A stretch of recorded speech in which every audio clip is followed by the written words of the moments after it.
नमस्कार, study for examinations में आपका स्वागत है। मैं राघव मुक्ताब सिंह। आज से हम CUET की तैयारी आज से शुरू करते हैं। माफ़ी चाहेंगे, थोड़ा देर हो गई वीडियो अपलोड करने में। जैसा कि शॉर्ट्स में मैंने कहा था आपसे कि 2 दिन पहले वीडियोस डाल दी जाएंगी। 2 दिन लेट हो गए, लेकिन उसके पीछे भी एक रीज़न है कि अगर मैं बुक रीडिंग करूँगा, चूँकि NCERT से ही सब कुछ आना है, अगर मैं बुक रीडिंग करने चलूँगा तो जो काम आधे घंटे में होना चाहिए वो 2 घंटे में होगा। तो कम समय में ज़्यादा से ज़्यादा प्रोडक्टिविटी देने के लिए थोड़ा मेहनत करनी पड़ी, ठीक है।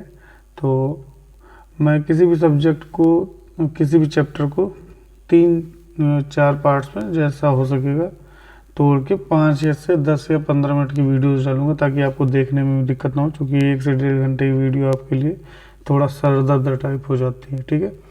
और कोशिश करेंगे कि दिन में 1 से 2 वीडियोस कम से कम डाल दें, या एक दिन में एक पूरा चैप्टर डाल दें, लेकिन 3-4 पार्ट्स में डिवाइड करके, ठीक है।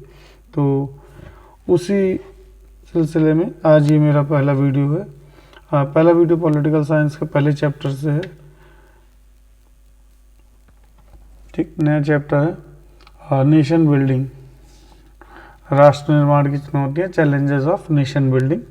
और जो पहला पेज है वो आपका ऐसे ही है। सबसे पहला पेज है, इसमें कुछ चीज़ें बताई गई हैं। ये पहले चैप्टर के पहले पेज की वीडियो, पेज को इसलिए शो कर रहे हैं क्योंकि इसमें कुछ चीज़ें देख लीजिए जो आपके काम आएंगी। सबसे पहले अगर आपको ये फिगर दे दिया गया, ठीक है, ये जो फिगर आपको दिया गया है,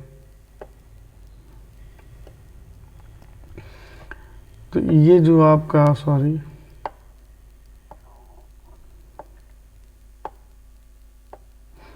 ये जो आपका फिगर दिया हुआ है,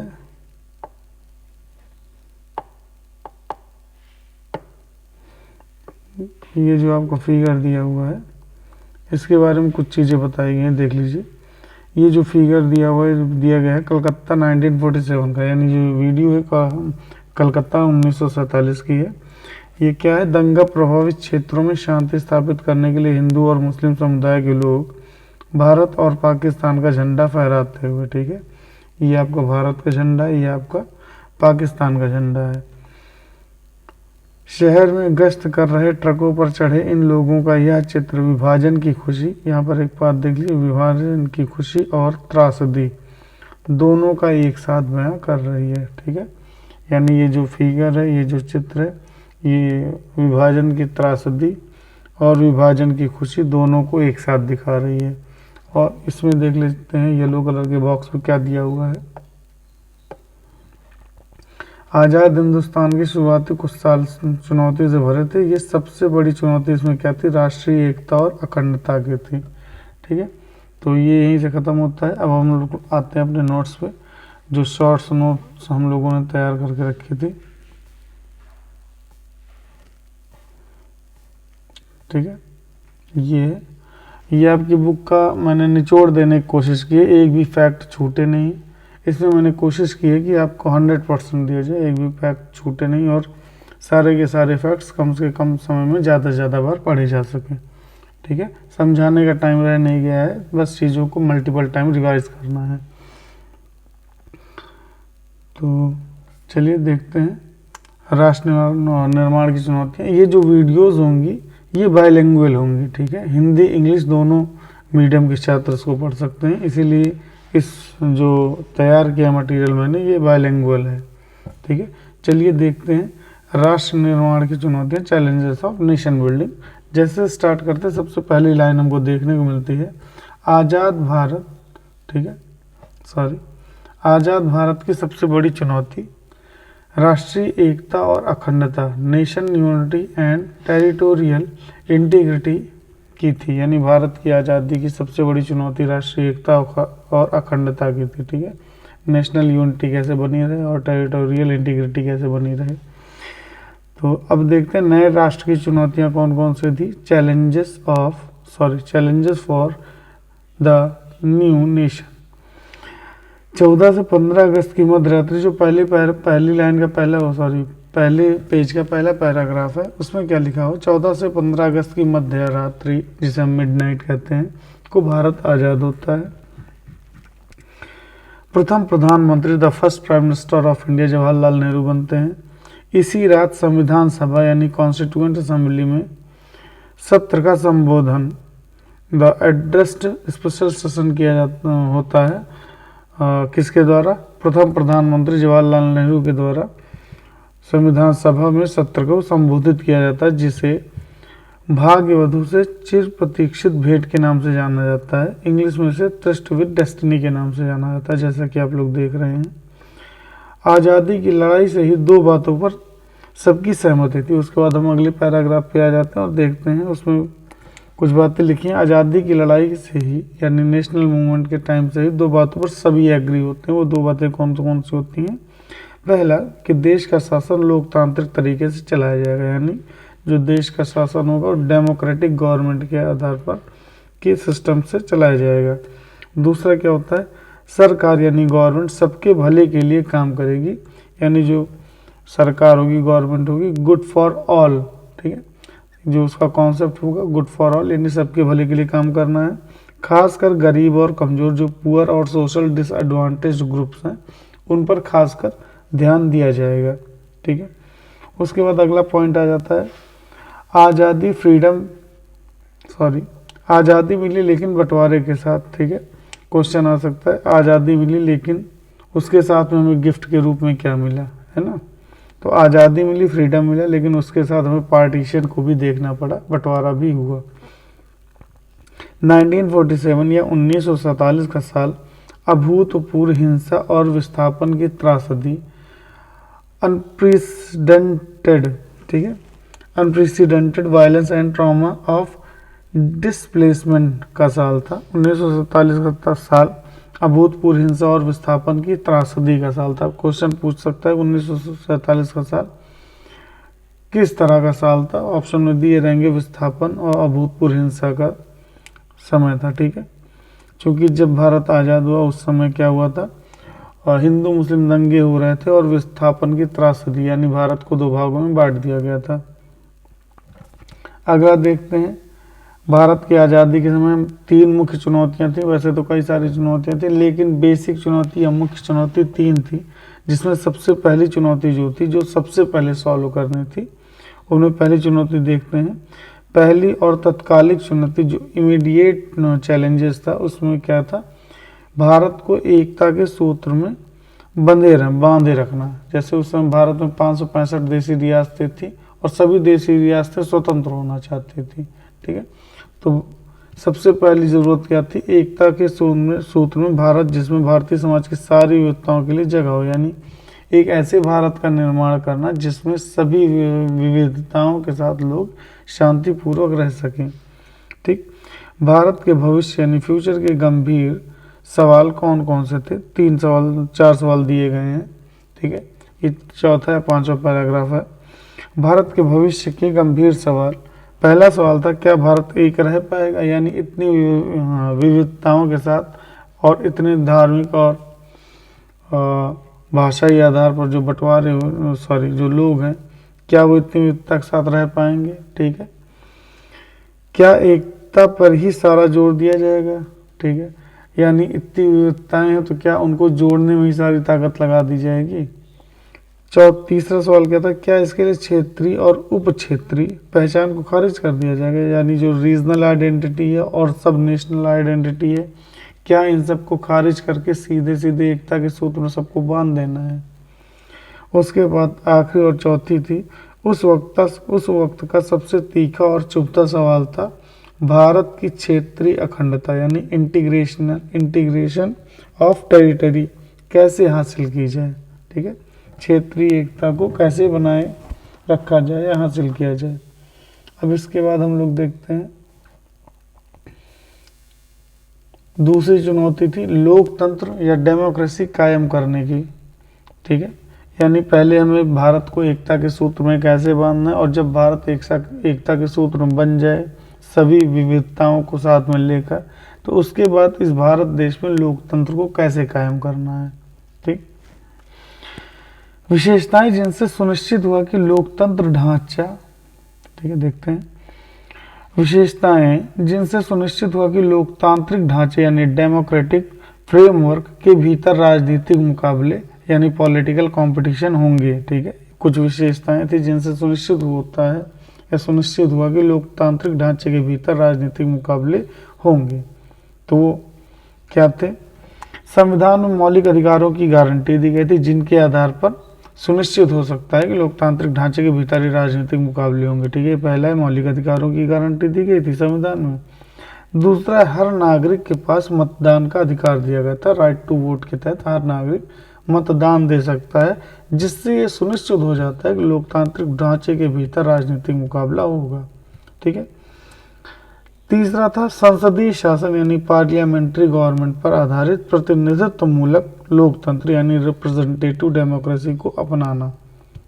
ठीक है, यानी संसदीय शासन के आधार पर प्रतिनिधित्व मूलक लोकतंत्र को अपनाना, जो सुनिश्चित करता था कि लोकतांत्रिक ढांचे के भीतर ही राजनीतिक मुकाबले होंगे। ठीक, ये सारी चीज़ें तो ऊपर की। ठीक है, तीसरे में कुछ चीज़ें जो समझने की जरूरत है। हालांकि आप लोग 11th अच्छे से पढ़ के आए होंगे तो आपको समझ में आता होगा, लेकिन जो बच्चे नहीं पढ़ के आए हैं या उस समय नहीं थे उनके लिए बता दें।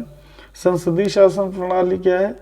लोकसभा, राज्यसभा, हमारे यहाँ की जो संसद है वो संसदीय लोकतंत्र यानी संसदीय शासन प्रणाली के अंतर्गत आता है। ठीक, एक होता है इसमें आपका जिसे हम लोग वोट देकर चुनते हैं और एक होता है इनडायरेक्टली वोट देकर चुना जाता है, जैसे हमारे यहाँ लोकसभा और राज्यसभा है। ठीक, उसके बाद प्रतिनिधित्व लोकतंत्र क्या होता है?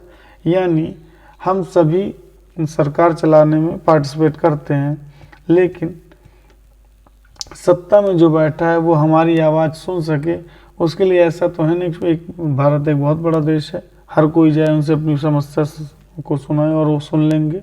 ठीक है, इसके लिए क्या किया जाता है? हर क्षेत्र विशेष से एक व्यक्ति विशेष को चुना जाता है जो प्रतिनिधि के रूप में काम करता है। ठीक है, जैसे हम लोग रायबरेली जिले में रहते हैं तो यहाँ का जो सांसद होगा वो लोकसभा में हमारा प्रतिनिधित्व करेगा, और जो यहाँ का विधायक होगा वो उत्तर प्रदेश के विधानसभा में हमारा प्रतिनिधित्व करता है।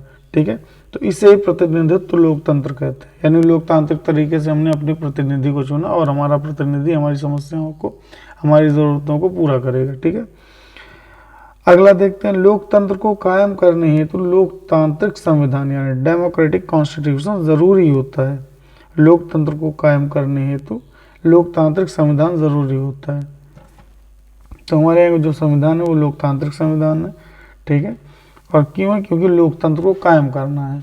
लोकतंत्र को कायम करने हेतु लोकतांत्रिक संविधान जरूरी होता है। अब तीसरी चुनौती हम लोग देख लेते हैं।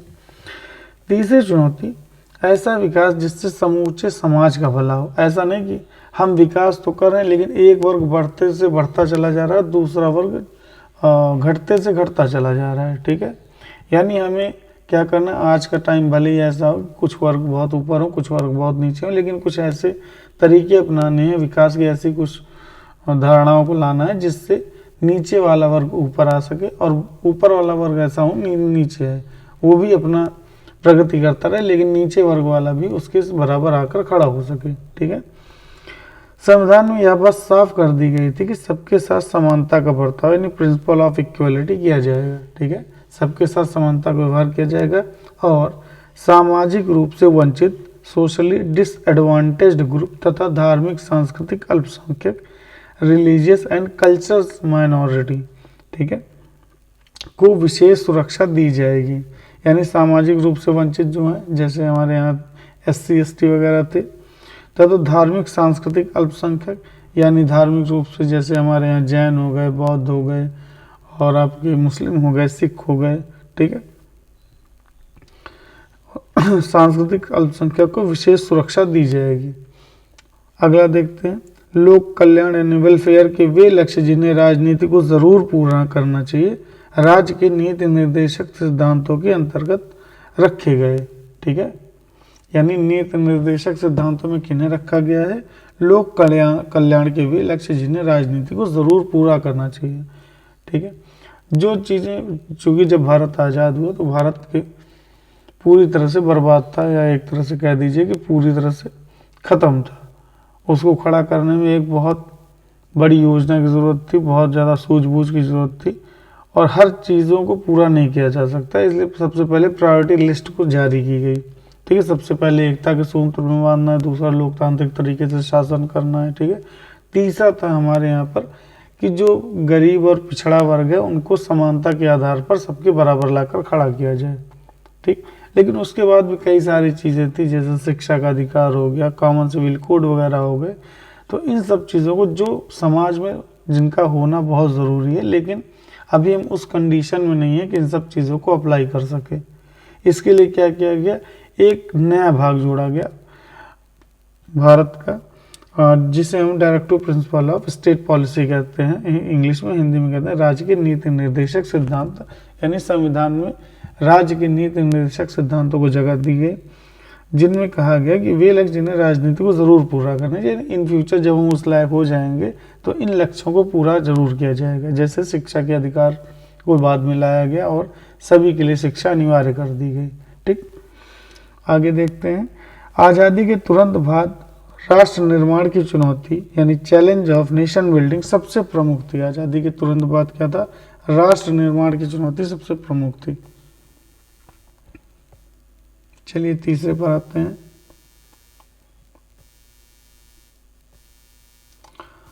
अब इन सब को ख़त्म होने के बाद बीच में 2 पेज में कुछ चीज़ें दी गई हैं, हालांकि जैसे कि CUET ने साफ साफ ये चीज़ कही कि NCERT से ही सब कुछ पूछा जाएगा, यानी NCERT में कुछ छूटना नहीं चाहिए। तो देख लेते हैं, क्वेश्चन आ सकता है, फैज़ अहमद फैज़ कौन थे, राजनीतिक थे, कवि थे, गायक थे, कौन थे? तो फैज़ अहमद फैज़ कौन थे, कवि थे, ठीक है। उनकी कोट की हुई कविताएं आ सकती हैं, जैसे आपकी पुस्तक में दिया हुआ सुबह आज़ादी के नाम से एक कविता दी गई है, और इंग्लिश में द डॉन ऑफ फ्रीडम के नाम से कविता दी गई है। तो ऐसे ही पूछ लेगा, तो पूरी कविता दे देगा, या कविता के ऊपर की 1 लाइन या 2 लाइन दे दिया और नीचे की 1 लाइन 2 लाइन दे दिया, पूछ लिया किसकी कविता है, ठीक है। तो ये दाग दाग उजाला डॉट डॉट डॉट करके बीच में 7-8 लाइनें हैं। कहीं तो जाके रुकेगा सफीने गम ए दिल, ठीक है। इसको किसने लिखा है, फैज़ अहमद फैज़, और इसका टाइटल क्या है, सुबह ए आज़ादी। इंग्लिश में है this scarf made brightness dot dot dot dot dot dot vote of the heart, ठीक है। तो डॉन ऑफ फ्रीडम यानी सुबह ए आज़ादी, और उसके लेखक या रचयिता कौन है, फैज़ अहमद फैज़ है। फैज़ अहमद फैज़ के बारे में कुछ डिटेलिंग दी गई है, उसको देख लेते हैं। इनका जन्म सियालकोट में हुआ था। विभाजन के बाद ये पाकिस्तान चले गए थे। वामपंथी यानी लेफ्टिस्ट विचारधारा के होने के कारण पाकिस्तानी शासन से हमेशा इनका टकराव रहता था। यानी ये किस विचारधारा के थे, तो वामपंथी विचारधारा के थे, लेफ्टिस्ट, ठीक है। प्रमुख कविता संग्रह इनके कौन है, नक्शे फरियादी, दस्त ए सबा और जिंदानामा, ये तीनों किनकी रचनाएं हैं, फैज़ अहमद फैज़ की। तो पूछ सकता है चूंकि NCERT में मेंशन किया गया है। अब आगे आते हैं, एक कोड करके दिया हुआ है बॉक्स के अंदर। मोहम्मद अली जिन्ना ने कुछ कहा था, constituent assembly of Pakistan at Karachi 11 August 1947, ठीक है। 11 अगस्त 1947 को मोहम्मद अली जिन्ना ने संविधान सभा में, पाकिस्तान की संविधान सभा में कराची में 11 अगस्त 1947 को भाषण देते हुए कहा था, हमें बहुसंख्यक और अल्पसंख्यक डॉट डॉट डॉट राज्य को कुछ लेना देना नहीं है। बीच में कुछ चीज़ें दी गई, आप अच्छे से उसको 2-3 बार पढ़ लीजिएगा, समझ में आ जाएगा, ठीक। ऊपर की कम से कम 1 लाइन याद दो और लास्ट की कम से कम 1 लाइन याद हो। पूरी लाइन याद करने की जरूरत नहीं, लेकिन 1-2 बार पूरा पढ़ लीजिएगा। इंग्लिश में लिखा हो, we should begin to work dot dot dot nothing to do with the business of the state, ठीक है।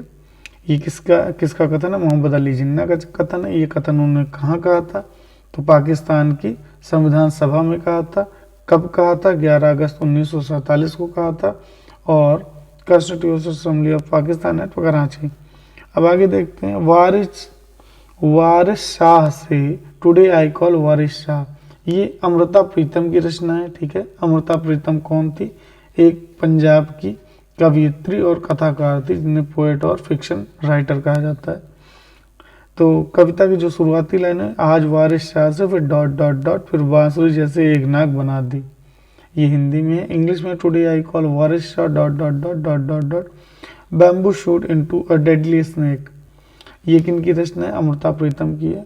पूरी रचना याद करने की जरूरत नहीं, ऊपर की 1-2 लाइन अच्छे से याद कर लीजिए, नीचे की 1-2 लाइन अच्छे से याद कर लीजिए और 1-2 बार कम से कम पूरी पोयम पढ़ लीजिए। ठीक, अब इनके अमृता प्रीतम के बारे में थोड़ा बहुत जान लेते हैं। ये पंजाबी भाषा की कवित्री, पोएट और कथाकार यानी फिक्शन राइटर्स थी। इनको साहित्य अकादमी पुरस्कार, पद्मश्री पुरस्कार और ज्ञानपीठ पुरस्कार से इनको सम्मानित किया गया है। नागमणि पत्रिका जो कि पंजाबी पत्रिका थी का संपादन इन्होंने अपने मृत्यु के समय तक किया। ठीक है, यानी अंतिम जीवन के अंतिम दिनों तक इन्होंने नागमणि पत्रिका का संपादन किया। अब देख लेते हैं वारिस शाह से पंजाबी कविता आज अखन वारिस शाहनु, यानी इसका जो ये वारिस शाह से और today I call Waris Shah, ये दोनों पंजाबी कविता का रूपांतर मतलब अनुवादित रूप है। इसका ओरिजिनल नाम क्या है? आज अखन वारिस शाहनु। ठीक है, जिसको अमृता प्रीतम ने लिखा है। आगे देख लेते हैं। अब जवाहरलाल नेहरू ने चीफ मिनिस्टर को लेटर लिखते हुए 15 अक्टूबर 1947 को कहा था भारत में मुसलमान अल्पसंख्यकों ... उसको तबाह भी कर दें। ठीक है, इंग्लिश में we have a Muslim minority ... politic and probably destroyed. तो ये ऊपर की 2-3 लाइन, नीचे की लास्ट लाइन आपको पता होनी चाहिए, बीच का 1-2 बार पढ़ लीजिएगा। ठीक, तो ये किसने कहा है या किसने लिखा है? जवाहरलाल नेहरू ने लिखा है। किसको संबोधित करके लिखा है? सभी देश के सभी मुख्यमंत्रियों को संबोधित करके लिखा है। कब लिखा है? 15 अगस्त 1947 को लिखा है। ठीक है, तो अब आज का वीडियो यहीं पर ख़त्म होता है। और ये पेज नंबर 6 यानी पहले चैप्टर में लगभग 20 पेज हैं और ये 6-7 पेज तक मैंने कंप्लीट कर लिया, यानी 6 पेज को 3 वीडियोज़ में डिवाइड कर देंगे, यानी 2 वीडियोज़ के बाद इस चैप्टर से रिलेटेड और रहेंगी। ठीक है, तो थैंक यू।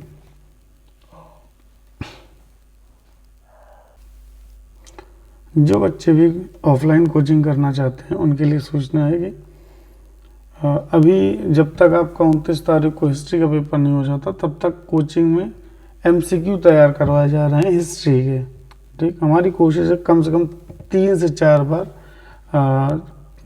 हिस्ट्री 1, हिस्ट्री 2 और हिस्ट्री 3 की बुक के सारे MCQs यानी जो इम्पोर्टेंट MCQs क्वेश्चन है उनको रिवाइज करवा दिए जाए, तो कम से कम आपका 18 से 20 नंबर कंफर्म हो जाएं। ठीक है, और ये जो नोट्स बनाई जा रही है, जो बच्चे ऑफलाइन क्लासेस में आएंगे उनको ये नोट्स प्रोवाइड करवा दी जाएगी। ठीक है, चाहे आप प्रिंट आउट करवा लें और चाहे आप सॉफ्ट कॉपी ले लें। ठीक है, ताकि आप रोज़ सिर्फ आपको दे दिया जाएगा और इसका मल्टीपल टाइम रिवीजन करवाया जाएगा। कोशिश की जाएगी एग्ज़ाम से पहले 10 से 12 बार पूरी बुक का, तीनों बुक के सभी चैप्टर्स का 10 से 12 बार मल्टीपल टाइम आपका ज़्यादा से ज़्यादा बार रिवीजन करवाया जा सके। ठीक है, क्योंकि चीज़ों को समझने का टाइम अब नहीं रहा है, अब सिर्फ रटने का टाइम है। तो चीज़ों को हम जितनी बार अपनी नज़र के सामने से